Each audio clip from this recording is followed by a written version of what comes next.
Oh yeah, hey, how are you? Yeah, sure, I'm down to talk. I actually have something on my mind I want to talk about if you'll listen. Do you want to hear my thoughts on something? That's great to hear. Watch this whole thing because this one's going pretty deep. And subscribe at any point if you like what I'm saying and you like my message. Because my name is Thomas Infante, and I'm here to provide perspective, help inspire you, and share with you the experience I have to make your life possibly a little easier and add value to you. Alright. Let me just go get my water, because I'm going to go off on this one.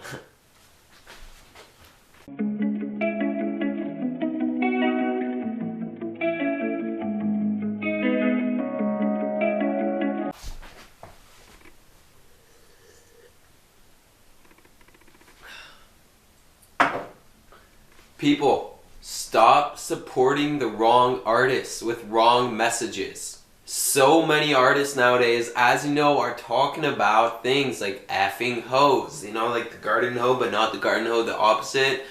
They're talking about popping pills. Alright, and that's not good. I'm sorry to say, but we have... Remember the Lil Pump song, "You're such an effing H"? I can't swear, okay? Well, I've heard 12-year-olds saying the same thing, and that's not good. And the thing with a lot of this music that you're listening to is it's catchy, and it's promoting a bad message. Why is it so bad?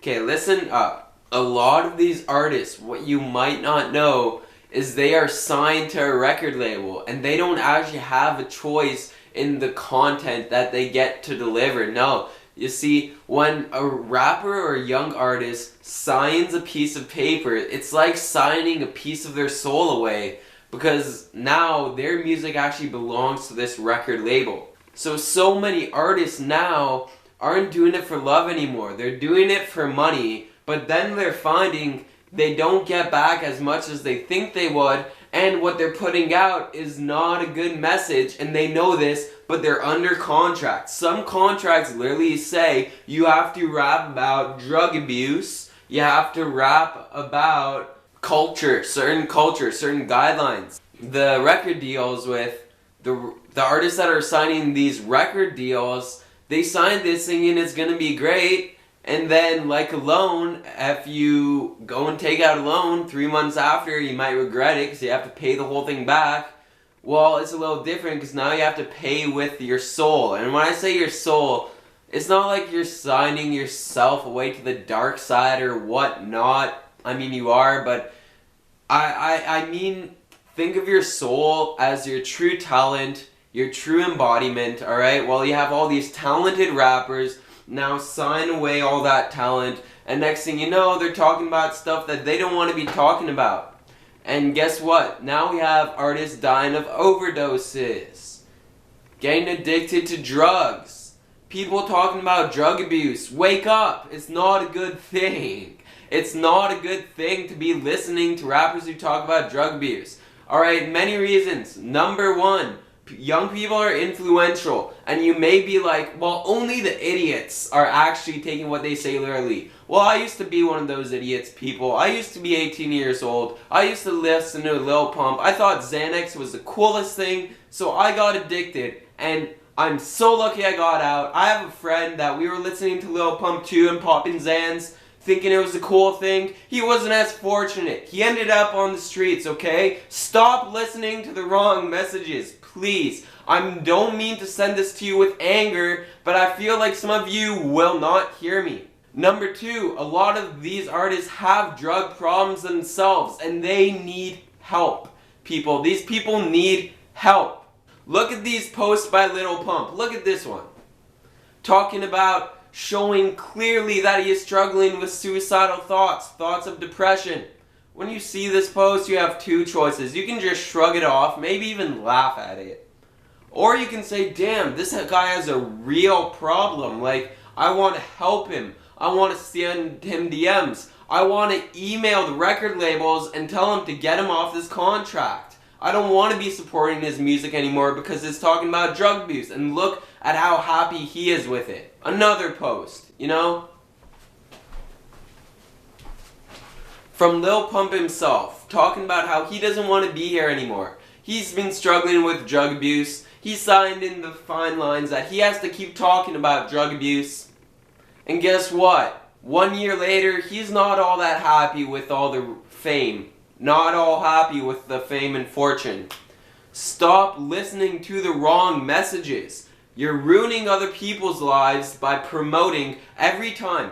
You, as a human being, you only have right now. You only have this one life, this existence. So you choose where your attention goes. Every time you put your attention to drug abuse, songs about effing hoes, songs about just violence, understand you're promoting more of that message. You may think it's just a song. You may think it's just entertainment. But your attention can mainly just go in one direction. It's either going in negativity, it's either going in positivity. And I think you know which songs are negative and which songs are positive. Right, you're smart people, you have a moral compass. I know you do, we've just been misled, and that's okay.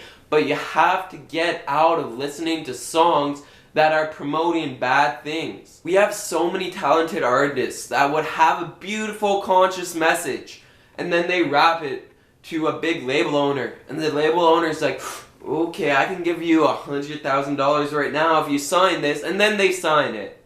And then they're under the pressure how they have to have an album out in the next month, and they have a manager yelling down their neck that they have to be talking about drug abuse, they have to talk about effing your friend and her friends, right, and her daughter's friends. Like, you know, guys, I know you might be young, but come on, think of if you actually had a kid. Would you actually want so many guys to be effing her friends and her daughter's friends? Anyway, so these rappers, now they're signing this record after having amazing, beautiful talent. They sign a record label, they have someone screaming down their neck to get an album out in a month, telling them it has to have drug abuse in it. I don't know why the record labels want it to be about drug abuse and all these terrible, nasty things and violence, but for some reason, the record labels want that. And that's a discussion for another one, for another video, okay? These topics, for some reason, they make money. It may seem like these artists are big and they have super duper control over their head and they don't feel emotions and they're supernatural human beings. We can easily idolize and look at a rapper or someone that's famous at such a high level of society where we forget that they are just regular human beings. There's nothing supernatural about artists. They were once like you and me. They dedicated time into it. They had a natural talent and now they're famous, but they are still a regular person. They still have the same emotions that you have and I have. Just remember that. But understand now that a rapper has signed away the next 2-3 years of all the rights to his music and he's rapping about stuff that he no longer wants to. Now he is suffering from suicide. Now he turns to drugs, okay? We have so many artists that need help. Okay, rest in peace, Mac Miller. Rest in peace, Juice WRLD. I know this is not where you want to see the game right now, but I promise your souls that we are going to get better. We are going to recognize real talent. If you are in this part of the video, start being conscious and mindful about the message behind the music that you're listening to. The only goal for music is not just entertainment, okay? The goal for music should inspire you, put you in touch with your higher purpose. We've just hit a little road bump, but you don't have to follow the grain. You don't have to be pressured by everyone else that's listening to disgusting music. I don't mean to sound like this priest or preacher, okay? Because I too used to be someone that got influenced by mainstream rap culture. And then I started doing drugs. And I know that's not everyone, but even if you're not influenced in a bad way yourself, think about the artist. Do they really feel passionate about this? Or are they under the pressure of a record label to get so many songs out to make money and end up depressed, suicidal, struggling from drug addictions. Like I said, where you are putting your attention right now is the energy that you are feeding. Please, please, do not listen to the wrong messages. You help everyone out by this. You may not see it as part of a problem, but start to dig deep and you will see a huge issue with humanity and the world. And music is one of the strongest mental weapons. So many melodies are catchy. Like that song, "You're such an effing hoe, I love it." Think of it, that bass line. Bam, bam, bam, bam, bam, bam, bam, bam, bam. Same bass line that's used in Rack City. Rack City. Bam, bam, bam, bam, bam, bam, bam. Those melodies are catchy. And people will just say anything on it, and we don't think of the words until we think of them. And we look at the backstory, and we look at the record labels, and we look at the money, and then we listen to the lyrics and think of how many people that could have influenced. And then we think of, what if we had a son or a daughter that was listening to this music and doing these actions? Ask yourself these questions before you listen to your next song. So many beautiful songs out there. I'm having a huge deja vu moment right now. As you can see, this is my true purpose on earth. To be helping people out. To be spreading the truth and truthful messages. I'm being transparent here. I've been saying what needs to be said in a while. Rest in peace all the artists that have died this year. XXXTentacion. Rest in peace Juice WRLD from drug abuse. And we're all just listening to his songs anyway. About drug abuse. He was crying for help. Lil Peep was crying for help. Rest in peace, Lil Peep. Rapping about his drug abuse, about his heartbreak. He was crying out for help. But we were taking it as entertainment. We cannot look back. We cannot go back and bring these people back from the dead. But we can save the next life of a talented musician that is under pressure of a record label. I'm leaving it there, guys. That's all. Have a beautiful day. Consider subscribing if you love this message. Goodbye.